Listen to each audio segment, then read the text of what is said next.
Puis j'aime ce qu'on parle dans cette émission. Cette émission, je pense, cet épisode va être un peu plus émotif que les autres, mais au final, quand on se rend compte dans la vie de tous ces développeurs, de tous ces gens à succès, c'est des êtres humains après tout. Puis ils ont des défis personnels. On n'a pas juste des défis professionnels. On a des défis personnels aussi. Là, ce que j'entends dans ce que tu dis, j'aime beaucoup ça, c'est parce que, à quelque part, tu cherchais à te démontrer, à te prouver à toi-même que tu étais capable, malgré qu'il n'était plus là, parce que tu avais une grosse responsabilité à ce moment-là. Je n'étais pas seule, tu sais, j'avais mes frères aussi, mais quand même, il y avait une nouvelle définition d'identité.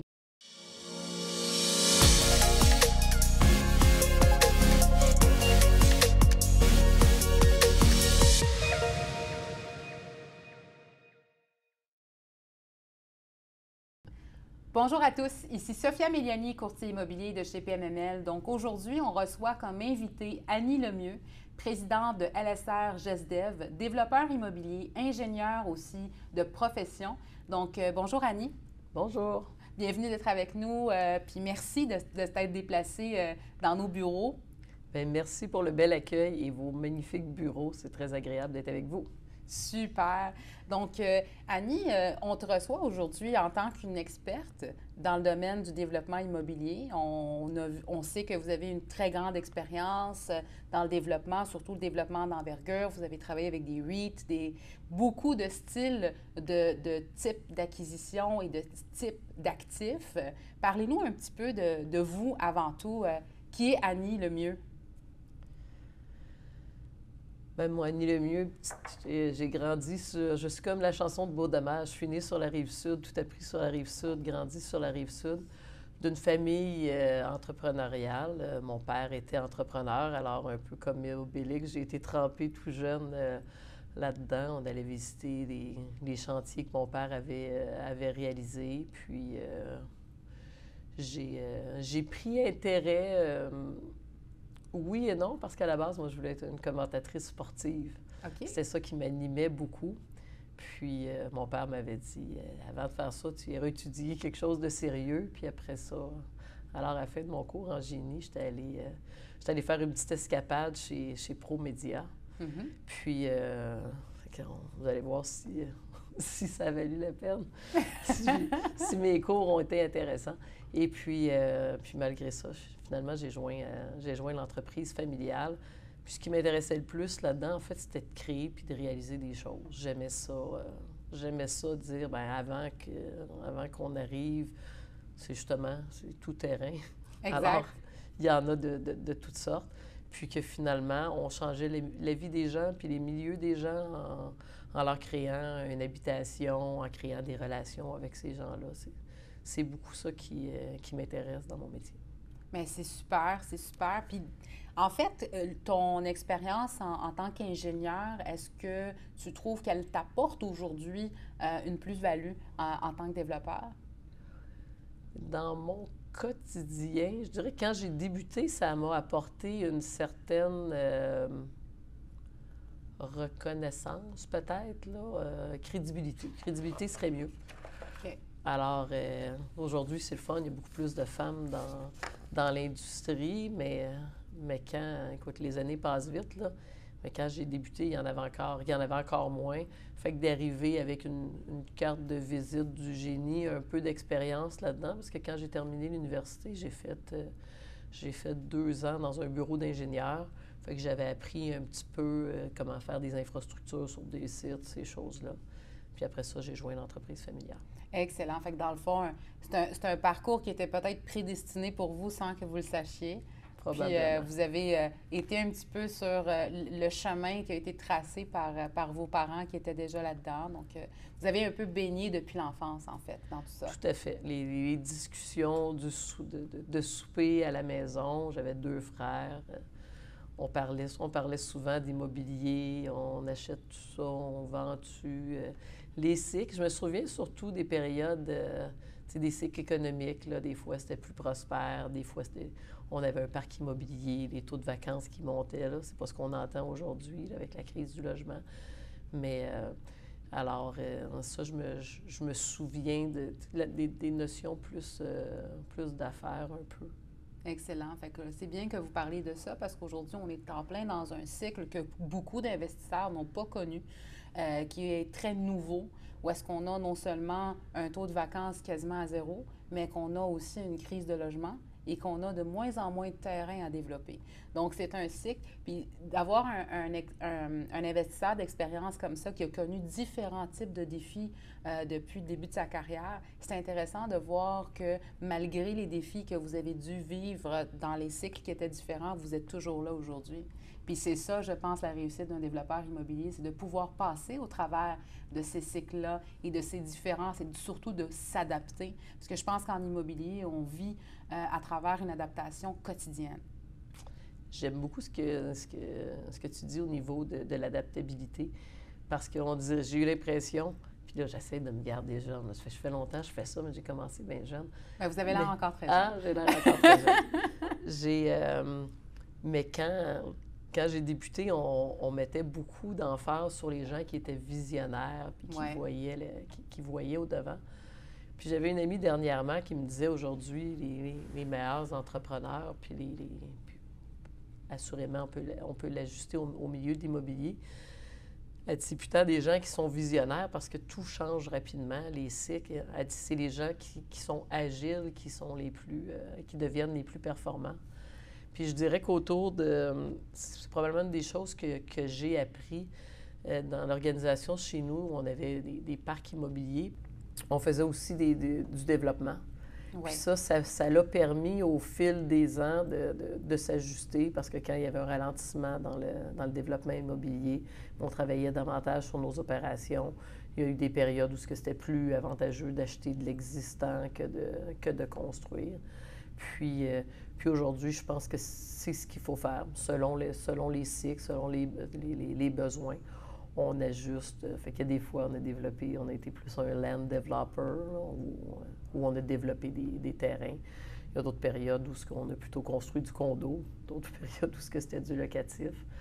Fait qu'on a développé une certaine agilité là-dedans, mais à la base, c'est plus les individus, le relationnel, la confiance, avoir confiance en nos partenaires, en nos équipes. C'est sûr et certain, parce qu'au final, le succès de chacun, c'est le succès de tout un partenariat avec toutes les équipes avec lesquelles on travaille. Puis je pense que c'est important ce que tu dis, parce que chaque développeur, on le dit, je pense que ça fait la deuxième, troisième fois qu'on le dit dans l'émission, mais c'est jamais, jamais, jamais le succès de quelqu'un ne vient de lui-même. C'est les professionnels qui nous entourent aussi. Qui sont-ils? Puis la confiance qu'on a envers eux et qu'ils ont envers nous qui font que des projets puissent finalement réussir à avoir du succès. Mais l'adaptabilité, ça reste une des qualités d'un développeur, puis je pense, tout entrepreneur, je dirais. Ouais, tout entrepreneur. Puis, si on passe un petit peu pour la suite, moi, j'aimerais savoir, puis je pense que nos téléspectateurs aussi, en tant qu'entrepreneur, c'est quoi ton plus grand défi que tu as eu à vivre en tant qu'entrepreneur en immobilier? Mon plus grand défi, c'est la perte de mon père. Alors, mon père, c'était comme je le voyais plus que mon conjoint, que ma famille. On travaillait ensemble, on se voyait fin de semaine au chalet. Fait que c'est mon mentor, c'est lui qui m'avait appris beaucoup. Puis il est quand même parti subitement et jeune, à 68 ans, sur un parcours il était parti à vélo. Fait qu'on allait le rejoindre pour souper. Et puis là, à ce moment-là, ça a été une période assez difficile d'avoir confiance en soi, puis de se dire, bien, regarde, on va être capable de poursuivre, je vais être capable de garder la confiance des investisseurs, des partenaires, des équipes, puis de réaliser que de par moi-même, avec mes capacités, puis ceux qui m'entourent, que je pouvais réussir. J'ai grandi dans une famille où on disait, le succès, c'était, je crois beaucoup au travail d'équipe, justement. Ouais. Là, le monde appelait team player, Annie le mieux, là. C'était, fait que je trouvais que les réussites ou les choses que je réussissais à accomplir dépendaient beaucoup des autres. Parce que j'étais avec mes frères, parce que j'étais avec mon père, puis jeune, j'ai été chanceuse, j'ai gagné dans le sport, dans toutes sortes de sports d'équipe. Puis c'était toujours parce qu'il y avait des bons joueurs puis des bons partenaires. Fait que cette fois-là où la confiance devait devenir de moi-même, ça a été une grosse étape. Puis, fait que ça a été un défi humain. Grosse partie de la vie. Grosse ça, si partie je peux vous humaine, comprendre, c'est difficile. Moi, je viens de perdre le mien, ça fait 1 mois et demi. Ah oui? Oui. Ben là, c'est sûr et certain que... Puis j'aime ce qu'on parle dans cette émission. Cette émission, je pense, cet épisode va être un peu plus émotif que les autres, mais au final, quand on se rend compte dans la vie de tous ces développeurs, de tous ces gens à succès, c'est des êtres humains après tout. Puis ils ont des défis personnels. On n'a pas juste des défis professionnels. On a des défis personnels aussi. Là, ce que j'entends dans ce que tu dis, j'aime beaucoup ça, c'est parce que, à quelque part, tu cherchais à te démontrer, à te prouver à toi-même que tu étais capable, malgré qu'il n'était plus là, parce que tu avais une grosse responsabilité à ce moment-là. Je n'étais pas seule, tu sais, j'avais mes frères aussi, mais quand même, il y avait une nouvelle définition d'identité, puis bien que c'était une période extrêmement difficile, tu sais, aujourd'hui, la visibilité puis la reconnaissance, tu sais, quand il était là, le monde disait que je travaillais pour lui ou avec lui, ça emmenait assurément, ça a probablement permis de m'épanouir différemment, mais ça, c'était un défi, je vais dire, peut-être effectivement plus personnel, mais quand c'est des entreprises familiales, c'est un peu ça. Des défis d'affaires professionnelles, je dirais, il y en a plusieurs. Le premier qu'on a fait, on s'est ramassé sur un site qu'on avait une analyse qui disait que c'était pas contaminé, puis que finalement, les règles ont changé quand on l'a acheté, puis il y a 20 ans, là, ce que c'était les dossiers d'environnement. Il n'y a pas de phase 1, phase 2, phase 3. Fait qu'on s'était ramassé avec une vingtaine de maisons construites, puis finalement, un terrain qui était à peu près contaminé à grandeur, là. Fait qu'il a fallu tout excaver ça pendant que les gens vivaient là. Ça avait été...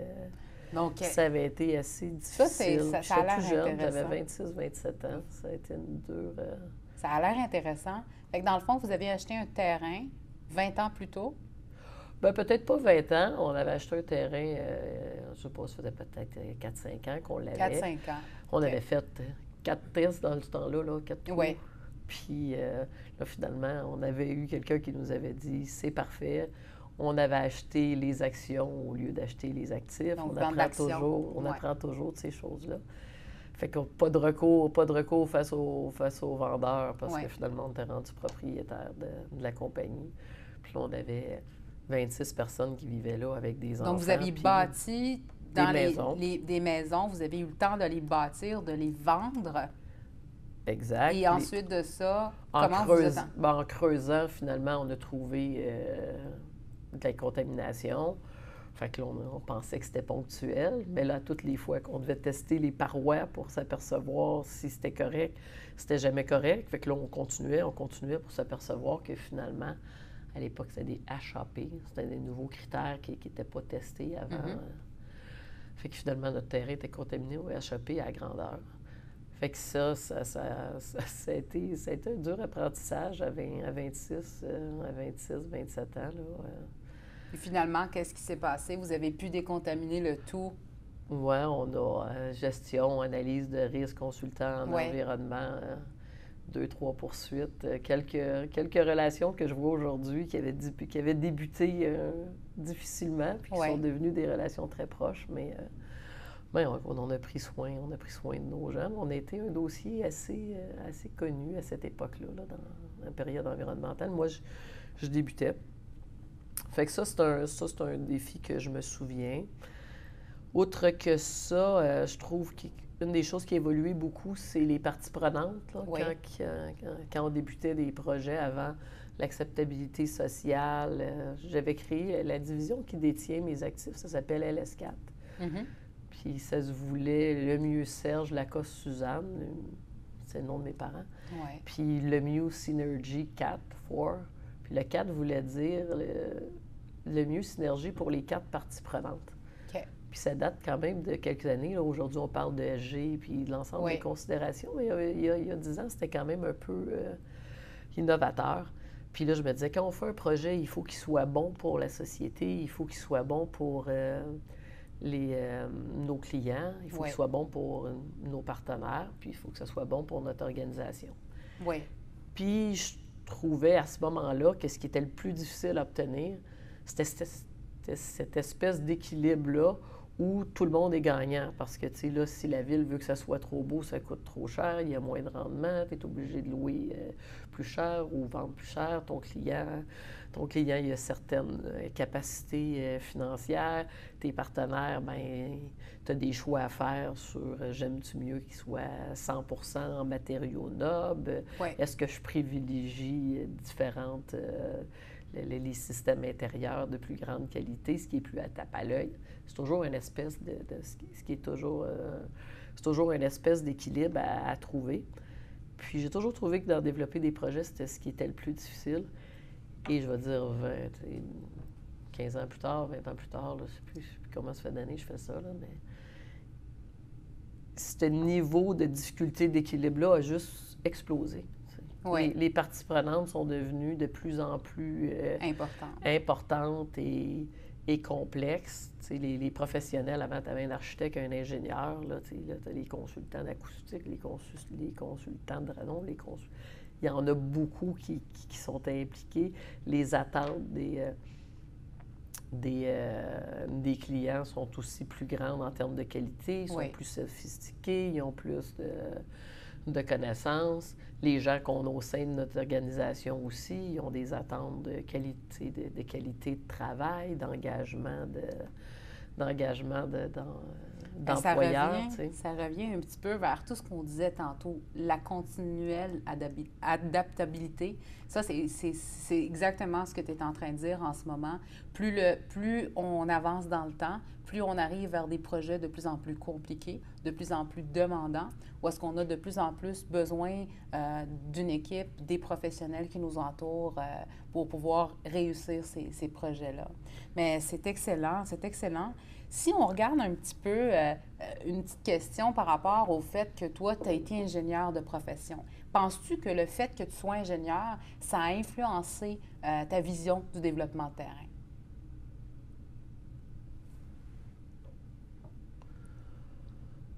Bonne question. Honnêtement, quand je dis au monde que je suis ingénieur, ils restent tous surpris.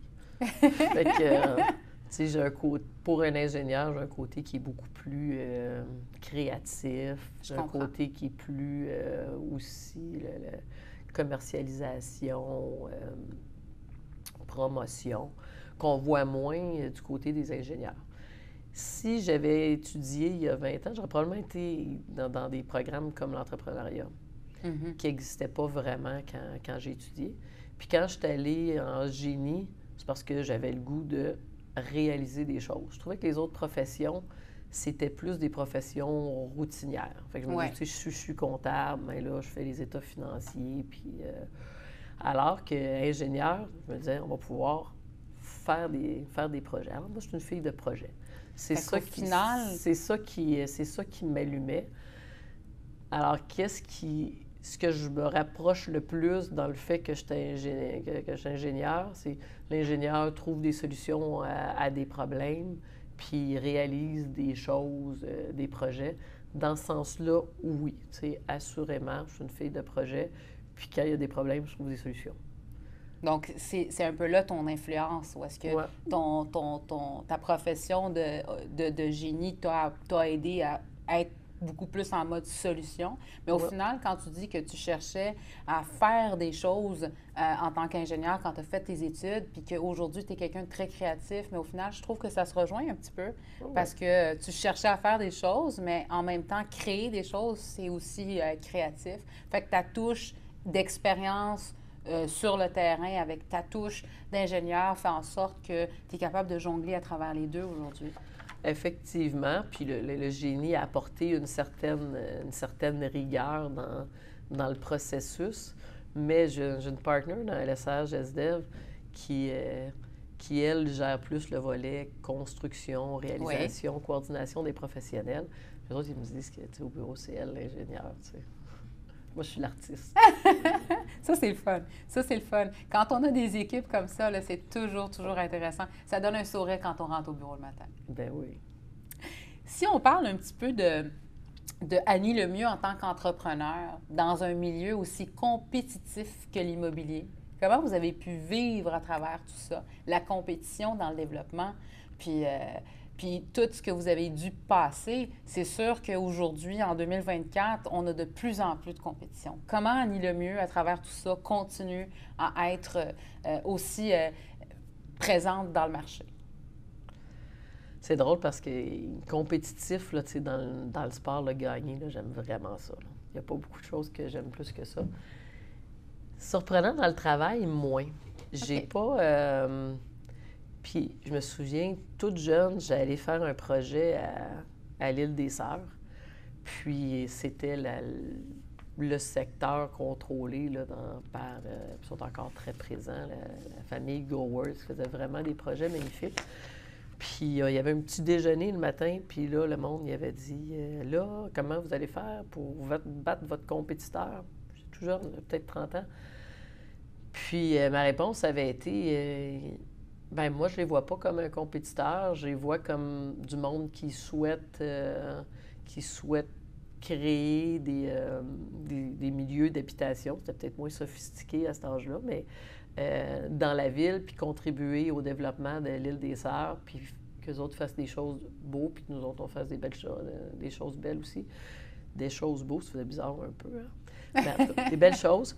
Puis les deux, si on fait si chacun apporte sa touche, puis sa saveur, puis que c'est au bénéfice de la ville, on va y gagner.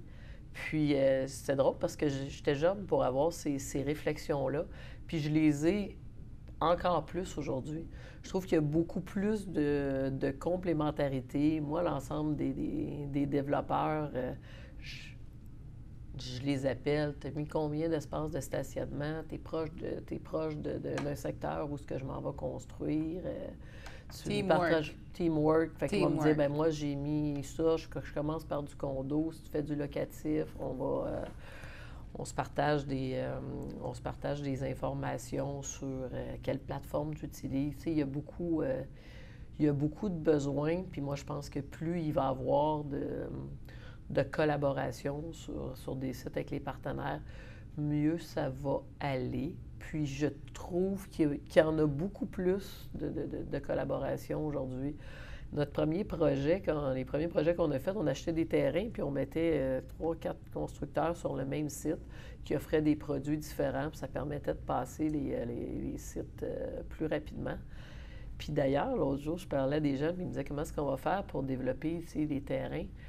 Puis j'ai encore cette réflexion-là sur les grands sites qu'il faut avoir un développeur qui devrait avoir la responsabilité de développer le terrain en ayant une approche très neutre. Oui. Puis, après ça, en appelant des intervenants, me dire, bien, toi, tu es un spécialiste de RPA, tu vas être dans cette section-ci, puis toi, tu es un spécialiste en locatif, tu vas voir cette section-ci, puis toi, tu vas faire du condo, puis toi, tu vas faire du logement social. Puis, souvent, les gens, ils sont à la fois constructeurs et développeurs, fait que là, ils veulent le garder longtemps, puis là, mais moi, je pense qu'avec la dynamique qu'on a actuellement, où les taux d'intérêt sont plus élevés, oui. Bien, on ne peut plus se permettre autant de garder des terrains puis de les développer sur des périodes de 10 ans, 15 ans, quand c'est des grandes surfaces. Moi, je pense qu'on devrait arriver vers une tendance où les gens vont collaborer ensemble puis ils vont développer des parcelles. Puis ça va faire que les gens vont vivre moins longtemps dans de la construction, parce que les gens ne veulent pas acheter au début, parce qu'ils ne veulent pas être dans la boîte pendant trop longtemps. Puis, fait que j'ai une petite vision qui me dit que ça serait le fun d'aller vers ça. J'aime ce que j'entends parce que tu vois, moi, je transige plusieurs terrains d'envergure, justement, où est-ce qu'on a des développements qui peuvent accueillir 600, 700, 800 portes. Puis on voit actuellement une dite difficulté des développeurs actuellement de lever ces projets-là. Puis la solution que tu es en train de parler, tu le vois comme une vision, moi je l'entends comme une solution, parce que si on est capable de faire collaborer en quelque part différents types de constructeurs, différents besoins aussi des citoyens, différents besoins aussi de proximité, on est capable de lever des projets plus vite. On est capable aussi, comme tu viens de l'exprimer, de vendre les projets plus vite, étant donné qu'on a différents types de clientèle qui vont occuper le site. Et au final, l'ancienne méthode de développer phase par phase, par phase, par phase, tranquillement. Beaucoup de développeurs ont longtemps travaillé comme ça en achetant des grosses parcelles de millions de pieds carrés de terrain et de planifier une phase à la fois. Au final, on parle d'un exemple où est-ce qu'on aurait, mettons, 6 phases. Le temps de développer les 6 phases, où est-ce qu'un développeur, il va vraiment comme un chef d'orchestre, où est-ce qu'il orchestre tout à la fin. Le temps de terminer la 6e, la phase 1 est plus, elle est plus aux normes du jour. Peut-être que les besoins de la phase 1 ne sont plus maintenant des besoins dans ce secteur-là. Puis il y a tous les coûts inhérents des projets. Oui. Souvent, il faut mettre en place une usine, construire une école et tout ça. Exact. Fait que si tu veux absorber ça rapidement, je pense qu'il va falloir y avoir plus de cohésion entre les acteurs de l'immobilier. Les besoins sont énormes. Fait que s'il y a plus de synergie, puis la même chose en lien avec... on parle beaucoup en ce moment des logements abordables, des logements sociaux. Puis ça ressemble plus à la guerre des clans, là. Les OSBL de leur côté qui veulent avoir une sortie, puis qui apportent des choses hyper intéressantes, puis hyper pertinentes, puis notre société a besoin de ça. D'un autre côté, on a des promoteurs privés, des constructeurs qui ont une capacité de faire des projets d'une certaine envergure. Oui. Mais moi, je pense que si on travaillait davantage ensemble sur utiliser l'expertise des deux, des OSBL puis du privé, c'est pas simple en ce moment. Je le vois pas beaucoup. Ça débute. J'aimerais le voir plus, davantage, parce que les besoins sont tellement là.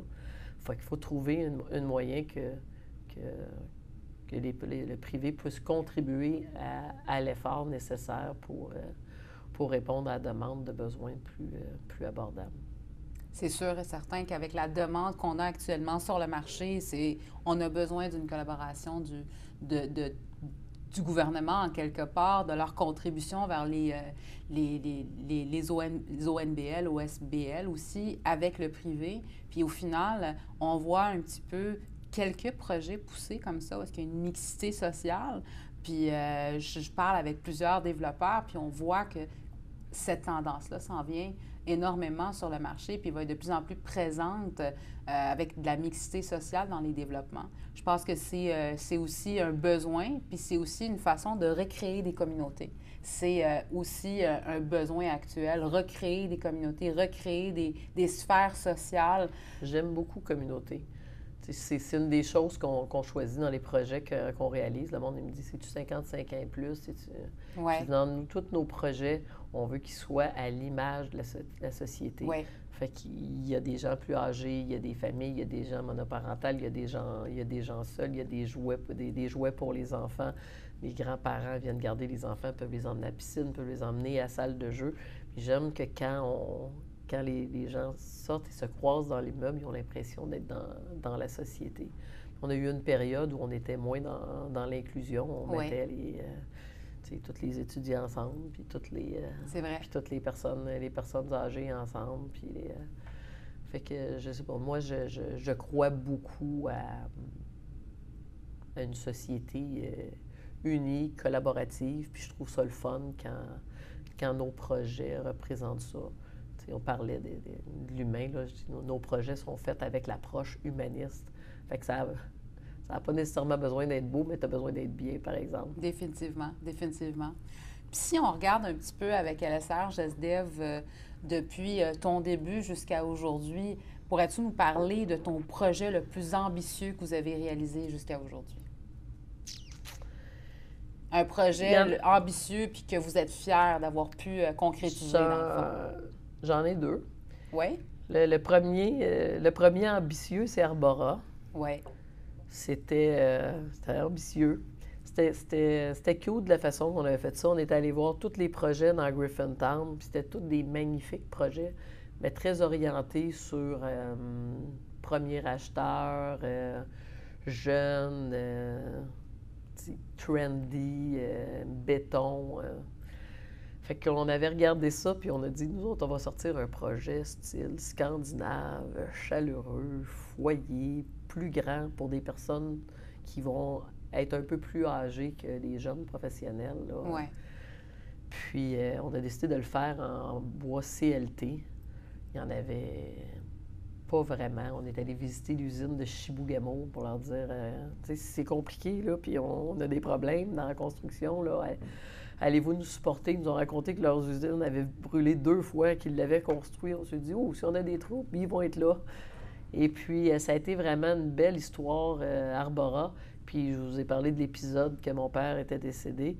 C'est le premier projet qui s'est fait sous l'ère 2.0 de l'essage SDEV.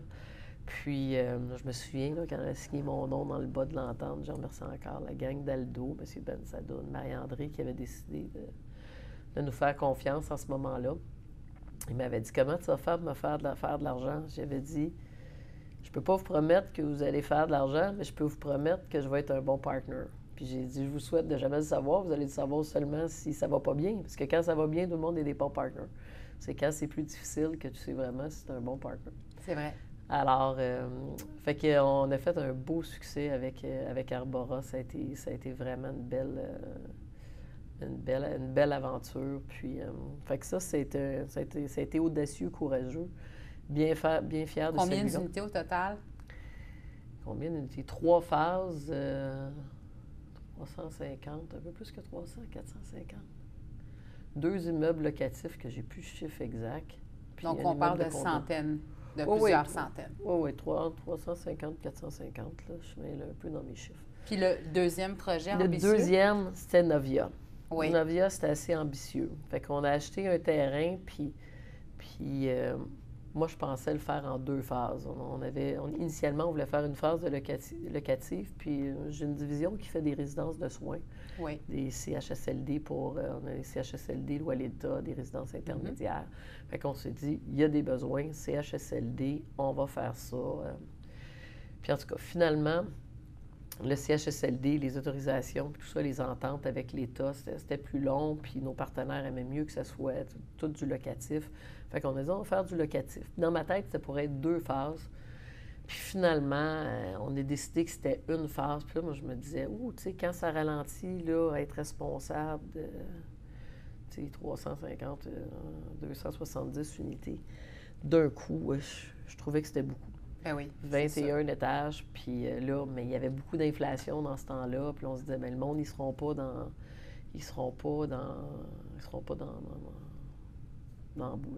la construction pendant longtemps si on fait tout d'un coup. Puis il y avait du commercial là-dedans. Projet mix, dans le Projet fond. mix, fait qu'on avait du bureau, on a fait une belle association avec KO. Puis on avait prévu 2 ans pour le remplir. Puis cette année, au mois de juillet, après 1 an, on était rendu à 86 de taux d'occupation. C'est un projet, ça, avec l'approche humaniste. C'est magnifique. Les vues sont spectaculaires. Il est pensé à long terme, approche développement durable.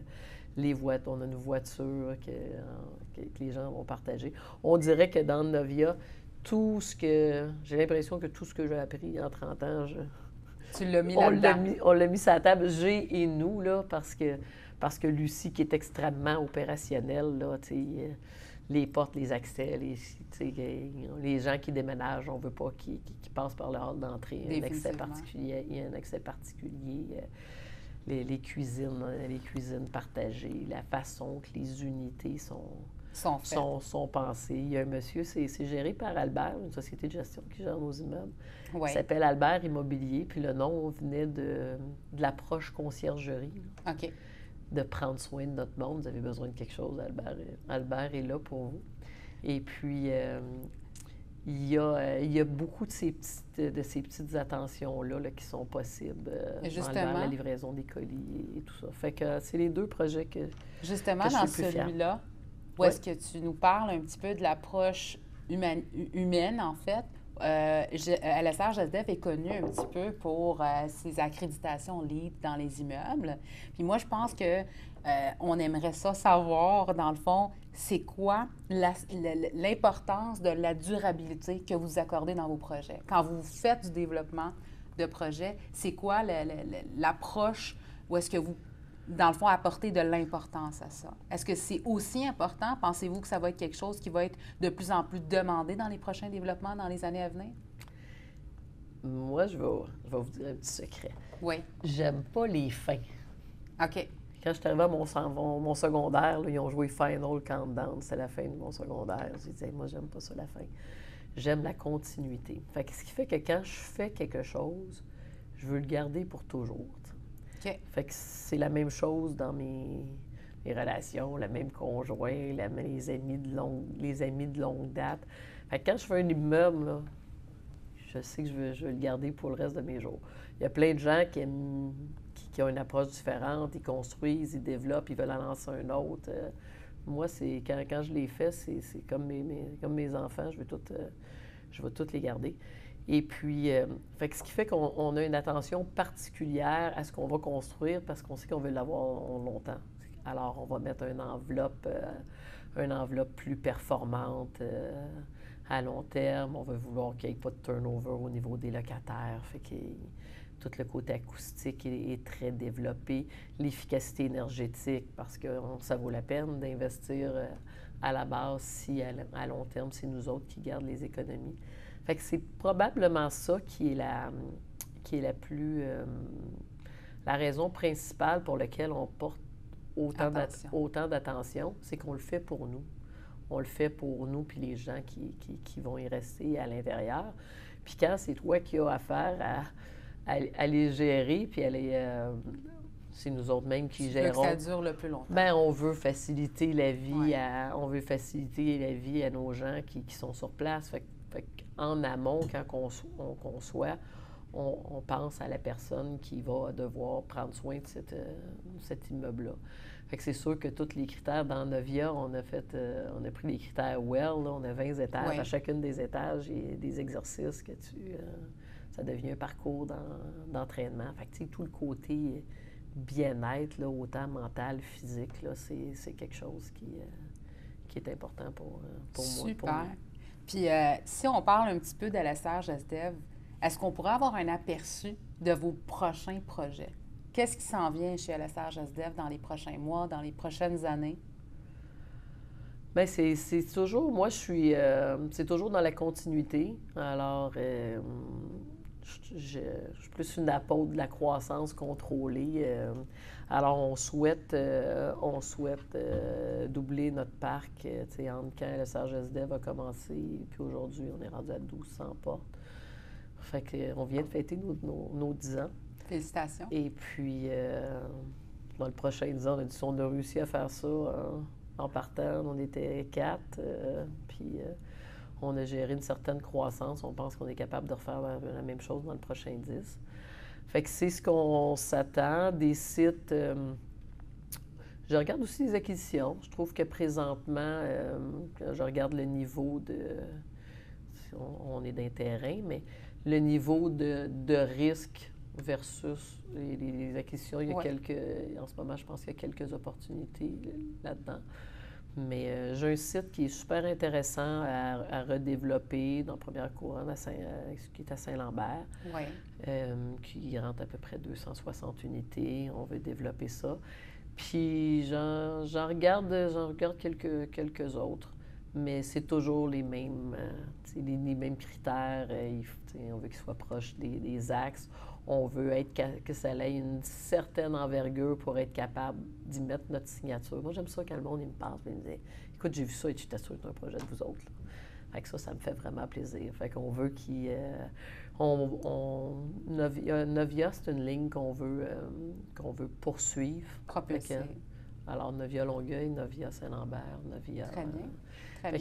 Vous devriez en voir émerger quelques autres. On a hâte de voir ça. Puis si on parle un petit peu de Annie Lemieux en tant qu'entrepreneur, ce serait quoi le conseil que tu pourrais donner aux femmes en immobilier si tu avais un conseil à donner, le meilleur? Bien, le premier, c'est se faire confiance. Oui. Puis garder son style puis son authenticité, là. Chacun a sa manière. Puis souvent, on essaye de dire « Ah, bien, elle, je trouve qu'elle fait bien ça. » ou « Lui, il fait bien ça. » Puis c'est souvent pas notre... on n'est pas aussi bon que si on est soi-même. Et puis, je disais tout le temps aux gens qui venaient chez nous, tu sais, ça prend... Il y a quelqu'un qui me dit, Annie, tu vas être meilleure quand tu vas avoir du courage, puis la foi. Fait que croire en tes choses. Puis des fois, moi, plus jeune, j'avais des idées, je pensais que... Quand j'étais tout seul, je pensais qu'elle était bonne. Quand il y avait plein de monde autour de la table, qu'il y en avait d'autres, je me disais, la leur, elle doit être meilleure que la mienne. Puis j'avais tendance à ne pas les exposer. Puis à un moment donné, il y a quelqu'un qui m'a dit, Annie, tu sais, après avoir fait mon profil psychométrique, il m'a dit, tu as la capacité de prendre plein de variables, de les additionner ensemble, puis de trouver une conclusion. C'est pas tout le monde qui l'a. C'est ce qui était sorti de mon test psychométrique. Fait qu'il dit, quand tu penses quelque chose, il y a des bonnes chances que ce que tu penses, ça allait de l'allure. Tu devrais avoir plus de courage, l'exposer plus souvent. Puis, c'est plus difficile à faire à 25 ans, à 30 ans. Aujourd'hui, j'ai l'impression que c'est la beauté de vieillir, là. Je vais moins vite au patin, à la course, à vélo, puis dans toutes ces affaires-là. Mais j'ai un peu plus de courage. Fait que je dirais ça. Oui. Avoir confiance en toi, avoir confiance en nos idées, puis avoir la foi, puis croire que nos idées sont bonnes. Puis après ça, il reste rien qu'à les déployer. Moi, je pense toujours que quand tu as une femme, dans n'importe quel domaine, mais surtout dans des domaines comme les nôtres en immobilier, où est-ce qu'on a énormément de pression sociale et de pression aussi aux alentours de nous, j'ai toujours cru à ce que tu viens de dire, croire en soi. Puis je pense que si on y croit, on va y réussir. C'est croire, c'est pouvoir pour moi. Oui, croire, c'est pouvoir. Puis une autre chose que j'ai fait, je me suis bien entourée. J'ai un comité consultatif. Oui. J'ai les mêmes 3 personnes depuis, puis ça s'est ajouté parce que maintenant j'ai un comité d'investissement, puis un comité de placement.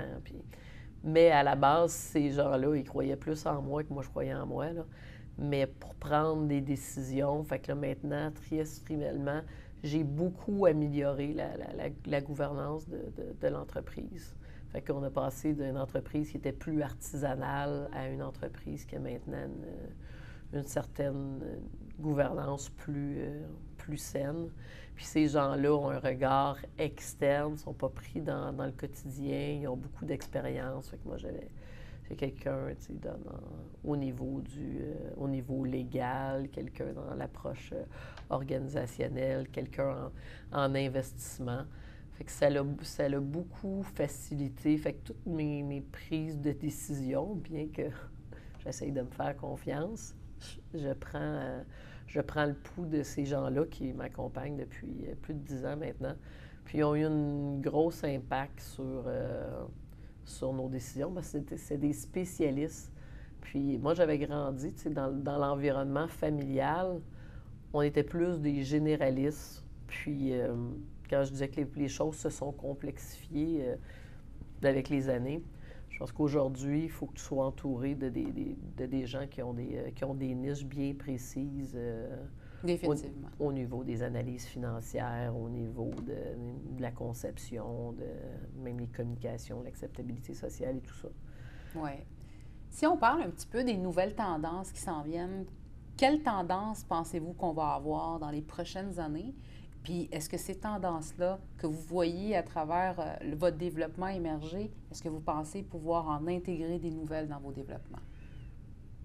J'ai beaucoup de réflexions sur le mode de vie des Québécois, oui. de notre société, là, si on parle plus du Québec. C'est nous qui vivons dans le plus grand nombre de pieds carrés, puis c'est nous autres qui vivons le moins de personnes par unité, oui. partout dans le monde. Alors, on a une crise du logement qui est beaucoup occasionnée par notre mode de vie, parce que si on vivait plus dans le même nombre d'unités, si on aidait, on prenait des parents plus âgés, on se gardait des colocs, les enfants restaient plus longtemps à la maison. Fait que je pense qu'avec les coûts d'appartement, le coût de se loger qui augmente, les coûts d'habitation, les modes de vie devraient changer. Je pense qu'il va rester, on va peut-être... j'ai connu la crise, nous, on avait des immeubles aux États-Unis, beaucoup en 2008, là, oui. dans la crise américaine. Puis notre parc immobilier a passé à du monde qui était 1, 2, à 3, 4. Oui. Fait que je pense que ça, c'est une chose qui va changer. J'ai une coach qui me disait, moi, là, quand je vais vieillir, là, ce que j'aimerais, là, c'est avoir chacun ma chambre, puis avoir des salons communs, puis des cuisines communes, puis qu'on puisse vivre là-dedans. Puis elle me disait qu'en Europe, ça se faisait. Puis c'est drôle, mon partenaire français, il me dit qu'il investit avec un groupe qui achetait des grandes maisons, qui faisait, puis qui rénovait ça, puis il mettait des étudiants ou des travailleurs étrangers, puis que ça répondait bien. Tellement bien que là, il vient d'investir dans un projet from scratch from scratch, un peu moins, mais un projet à la base qui va réaliser comme ça, avec des chambres, des salons communs. Puis c'est drôle parce que là, je viens de faire une résidence étudiante. Oui. Puis c'est une résidence RPA que notre locataire a dû fermer, c'est à Trois-Rivières. Puis on a converti ça en résidence étudiante. Puis c'est exactement ce mode d'habitation-là. Fait qu'on a fait une cuisine commune, on a des gens qui ont des chambres, des étudiants. Puis là, je vais voir, c'est la première fois que j'en gère une. Nos premiers étudiants arrivent là à l'automne. Je ne sais pas si ce mode de vie-là pourrait se recréer à des gens, pas juste pour les étudiants. Parce que quand tu es un peu plus âgé, tu aimerais ça être avec ton ami, les deux dans leur appartement. Tu vas avoir quand même tes choses, mais tu peux pouvoir aider l'autre qui est peut-être moins habile pour la cuisine ou moins en forme. Mais tu te recroises, puis tu peux au salon jouer aux cartes ou faire tes activités. C'est quelque chose qui me titille un peu, qui me fait réfléchir. J'ai le goût de voir évoluer ça. L'autre chose, je vous en ai parlé, c'est dans les développements de terrain. Je voudrais voir, tu sais, j'aimerais ça faire un partenaire avec mes amis de l'industrie, puis dire, regarde, on prend ce grand terrain-là, moi je fais ça, toi tu fais ça. C'est le fun. C'est le fun. C'est ce que je vois. J'aime un peu ce que tu parles, dans le fond, de recréer des milieux où est-ce qu'on a des cuisines communes, des choses qui sont communes pour avoir un petit peu une vie de communauté, une entraide. En Europe, il y a un fléau qu'on voit assez souvent où est-ce que les étudiants qui doivent aller étudier dans d'autres villes, au lieu de prendre une location d'un appartement comme on voit beaucoup ici au Québec, où est-ce qu'un étudiant qui arrive d'Ottawa va prendre un condo au centre-ville de Montréal, mais en Europe, il y a un regroupement qui fait en sorte que les étudiants vont aller prendre une chambre dans l'appartement d'une personne âgée qui est gratuitement et qui vont habiter là pendant la durée de leurs études. Ça donne de la compagnie aux personnes âgées. Tout à fait. Et ça donne un logement gratuit pour ces jeunes étudiants-là. Puis souvent, ils ont des petites tâches. Puis on l'a fait à quelques endroits ici au Québec. Puis c'était justement des gens de l'Europe qui appelaient puis qui disaient, bien, moi, je vais aller à telle résidence, puis je vais vous aider, puis ils vivent avec ces gens-là en échange de services. Puis ça revient à ce que je parlais de l'inclusion. J'aimerais ça voir de ça, puis assurément d'être capable d'y contribuer. La contribution, là, c'est comme un beau sentiment. Quand tu sens que tu contribues, là, des fois, le monde me dit, pourquoi tu travailles encore? C'est un sentiment d'accomplissement, la contribution finale. J'aime ça croire que ça a un impact. Puis quand ça a un impact pour la société, quand les locataires nous disent on est bien. Un projet qu'on avait fait à Saint-Lambert, celui où c'était contaminé, là, c'était le fun. Il y avait des petits îlots, puis on avait un party de la rue, puis on faisait venir des jeux gonflables, puis un band, puis là, je dis au monde, le monde, il pense que je fais de l'immobilier, là, mais moi, je ne fais pas de l'immobilier, là. Moi, je travaille pour ça. Je travaille pour qu'il y ait un party de filles de gang. Je travaille pour qu'il y ait un party de la rue, puis que le monde il soit heureux de vivre dans cet environnement-là. Puis à Novia, on a 2 ambassadeurs qui restent chez nous. Il y a Kim Boutin, parce que comme j'aime le sport, j'ai parrainé plusieurs athlètes. Puis Kim reste chez nous. Puis Pierre-Yves Lard aussi, qui est un pied-à-terre chez nous. Puis on a fait une soirée, Pierre-Yves faisait le DJ, tous les locataires sur la terrasse. Puis là, il y a un des locataires qui a dit, bien moi, je coupe les cheveux, je pourrais couper les cheveux des enfants. Puis on s'est ramassé avec une espèce de belle fête où on organise plein d'activités, parce que maintenant, il y a des cours de yoga dans nos salles. Puis fait que j'aime j'aime créer ces espèces de milieux de vie où les gens apprennent à se connaître. Il y a plein d'années, là, dans mes projets, j'avais créé un petit journal. Maintenant, on les met là, sur les plateformes virtuelles. Oui. Mais on écrivait un petit journal, puis les gens offraient de garder le chien ou d'aller marcher les services qu'ils pouvaient offrir pour que les gens se connaissent, à même la communauté. Fait que ça, c'était compliqué. Je parle de ça il y a peut-être 20 ans. Fait qu'on écrivait ces journaux-là. Fait que maintenant, on le fait virtuellement à l'intérieur des immeubles. C'est quelque chose qui me plaît. C'est le fun, c'est le fun. Puis ce que j'entends dans ce que tu racontes, c'est vraiment Annie Lemieux qu'on connaît, qui participe beaucoup aux actions caritatives. Ouais. Tu es très présente, puis au final, ben t'es une développeur immobilier, mais en même temps, tu es très humaine. Puis je pense qu'on a besoin de plus en plus de développeurs comme ça, qui pensent non seulement, oui, à l'optimisation, oui, au rendement, mais en même temps et avant tout, à la répercussion, la contribution dans la communauté, dans la société, qui font en sorte que c'est des projets réussis. Parce qu'au final, un taux de vacances dans un projet, oui, c'est important, mais un projet où est-ce que les gens se sentent mieux et un projet où est-ce que les gens aiment vivre, on n'en aura pas de taux de vacances. Parce que ça va être du bouche à oreille au final. Parce que si grand-maman habite là... C'est la recette. Exact. Si grand-maman habite là, la nièce, la fille, la cousine, bien, tout le monde veut être là. Puis au final, on recrée un petit peu une bulle familiale, une bulle communautaire, un accompagnement des personnes aussi âgées qui, de plus en plus, on voit partir dans des RPA, on voit partir dans des CHSLD.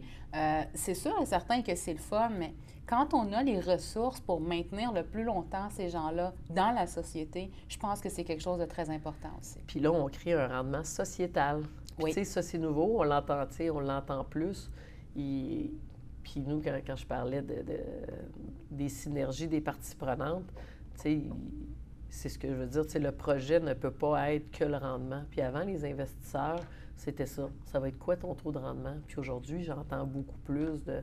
Bien, je regarde la Novia, on est partenaire avec le fonds FTQ. Tu sais, eux autres, c'était important, là, oui, ils veulent avoir un certain rendement, mais qu'on se donne un projet durable, qui a un rendement sociétal à ça. Tu sais, moi, j'avais un gars pour qui j'avais beaucoup d'admiration, c'est Jacques Ménard. Puis Jacques Ménard, j'ai toujours trouvé que c'est un homme qui a fait beaucoup professionnellement dans les banques, mais qui a fait beaucoup pour la société. Là, fait que ses choix il a utilisé son organisation pour la mettre à contribution. Puis malheureusement, je ne gère pas la Banque nationale ou la Banque de Montréal. Mais ce que j'aime faire, c'est de réussir à utiliser l'organisation que j'ai pour avoir un impact qui va réussir à contribuer sur la société, puis effectivement de participer par notre réseau dans des œuvres caricatives, puis d'avoir des impacts sur les gens qui restent chez nous, puis de le faire pour les bonnes raisons, puis chaque personne a ses bonnes raisons. Puis bien, cette année, dans nos 10 ans, ça c'est une affaire qui était cute, qui est arrivée, c'est, je dis à la question de la fierté, tu sais, qu'est-ce qui nous rend fiers? Puis, on avait eu le party de bureau qui avait fini sur « Tant qu'on aura de l'amour, des cowboys fringants ». Puis je trouvais donc que c'était beau qu'il y ait de l'amour dans cette organisation-là. Et puis, j'ai écrit ce soir-là que ma plus grande fierté, ça avait toujours été beaucoup les projets que j'avais réalisés. Mais que ce soir-là, j'ai réalisé que ma plus grande fierté, c'était la construction de l'entreprise, qui était une grande fierté. Puis là, je travaille à la rente pérenne, qui est le prochain défi. Mais c'est un peu ça, construire. Puis je disais, quand j'étais jeune, je voulais gagner, puis je voulais des trophées. Puis en vieillissant, je me suis aperçu que les victoires, c'est pas juste les trophées. C'est les gens qui travaillent chez vous, puis qui sont contents d'être là, puis parce qu'ils sont chez vous, tu vois leur famille grandir. On a beaucoup de gens d'immigration qui sont arrivés au Québec, puis qui maintenant sont implantés, puis qui ont des belles bases, puis des belles assises, puis on les a vus grandir, puis se développer. Ça fait plaisir. Mais c'est excellent, c'est excellent. Si on regarde un petit peu la conclusion de tout ça, avec les changements économiques et les changements environnementaux qu'on est en train de voir actuellement, Comment voyez-vous le marché immobilier dans les prochaines années? C'est un marché qui est mixed motion. Oui. Je ne l'ai jamais connu comme ça. Il y a quelques années, là, j'avais sorti ma phrase que tout le monde me parle au sommet immobilier. Là, j'avais dit les rendements de détention sont rendus plus grands que les rendements de développement. Oui. On approche la fin d'un cycle. Et si mon père avait été ici, il aurait dit que ce serait le temps d'aller jouer au golf. Il faut savoir quand c'est le temps. Fait que, puis j'ai mon partenaire français qui me dit, quand je vais travailler, c'est plus dangereux d'y aller parce que en ce moment, le contexte fait que il y a beaucoup de risques à développer des choses. On se ramasse avec des rendements qui sont très peu élevés dans le contexte d'augmentation de coûts qu'on connaît, puis de taux d'intérêt. Puis parallèlement, je ne me souviens pas d'avoir eu un contexte aussi difficile pour réaliser quelque chose. Puis en parallèle, on a la plus grande demande qu'on n'a jamais vue de logement, mais c'est du logement abordable. Puis quand on fait des nouveaux, on n'arrive pas au prix exigé pour réussir à répondre à ce besoin-là. C'est sûr qu'il peut y avoir une cascade, là. Chaque personne va prendre quelque chose d'un petit peu mieux, ou les modes d'habitation vont changer, puis ils vont rester 2 ou 3, puis ils vont réussir à les acheter. Fait qu'on est vraiment dans un cycle transitoire où il faut attendre que les loyers soient un petit peu plus élevés, que les taux soient un petit peu plus bas. Puis je pense que quand ce virage-là va se prendre, va falloir être tous prêts à répondre à la demande. À répondre à la demande, parce qu'elle va être forte. Là. Je pense que c'est 800 personnes par jour qui rentrent au Québec, là, l'immigration qui est forte, les travailleurs, les étudiants étrangers, les travailleurs temporaires. Fait que les besoins vont être très grands. Puis, je pense que la réponse va être clairement la synergie, la densification, la collaboration. T'sais, on n'a pas parlé beaucoup du rapport développeur-municipalité. Parfois, malheureusement, on a l'impression que c'est une confrontation. Là, je veux ci, non, tu peux pas. T'sais. Mais il faut qu'on soit des partenaires. Définitivement. Mais on voit de plus en plus de collaboration même entre les autorités compétentes et les développeurs, les constructeurs. Il y en a plus, mais il reste du travail. C'est sûr qu'il reste du travail. Il y en aura toujours Puis du travail. Il y en a toujours. Il y a certains endroits il y a eu beaucoup d'améliorations, mais il faut qu'il continue d'en avoir d'autres. Puis de la productivité, c'est quand 1 plus 1 ne donne pas 2, puis il donne 3, puis 2 plus 2 ne donne pas 4. Puis quand il y a de la synergie entre l'ensemble des acteurs de l'industrie, puis on a tellement des acteurs mobilisés puis engagés. Moi, j'ai la foi. On va l'avoir. On va l'avoir. Dans les 10 prochaines années, je pense aussi comme toi, je pense qu'il va y avoir un gros boom en développement immobilier. On va voir en fait le plus de développement que le Québec a jamais vu dans la prochaine décennie. La demande est non seulement présente aujourd'hui, mais elle devient de plus en plus forte à chaque jour qui passe. Donc, je pense qu'arrimer les compétences des autorités compétentes, les développeurs, les constructeurs, travailler en collaboration, comme tu dis, c'est, je pense, ça la clé du succès. Puis c'est comme ça qu'on va pouvoir s'en sortir. Fait que j'aime beaucoup. Tu es là, tu vas être là. Bien, le monde, c'est ça, la question, le monde me disait, ça te tente encore, t'as encore le goût. Je dis, écoute, c'est pas vrai que notre société a besoin d'unités d'habitation, que moi, je suis un bâtisseur engagé, puis que je vais me mettre ces lignes de côté. Que je tire révérence. C'est pas maintenant. Non, c'est pas là. C'est pour dans très longtemps. Bon, je sais pas si ça va être très longtemps, là, mais je souhaite que l'organisme soit là pour très longtemps. Puis... non, chez nous, quand tout le monde travaille ensemble dans la même direction, on fait des grandes choses. Fait que l'ensemble va être important, puis je suis à la même place. Je pense qu'on va avoir des belles années, puis ça va être le fun de pouvoir y participer, assurément. Super. Bien, merci beaucoup, Annie Lemieux, pour avoir participé à notre podcast du jour. On est très content de t'avoir reçu, puis d'avoir écouté un petit peu tout ce que tu nous as dit aujourd'hui, non seulement sur ton expérience, ton parcours, tes défis, tes futurs projets, tes ambitions aussi. On est très content de t'avoir reçu, puis on te remercie. Bien, merci. Ça m'a fait vraiment plaisir.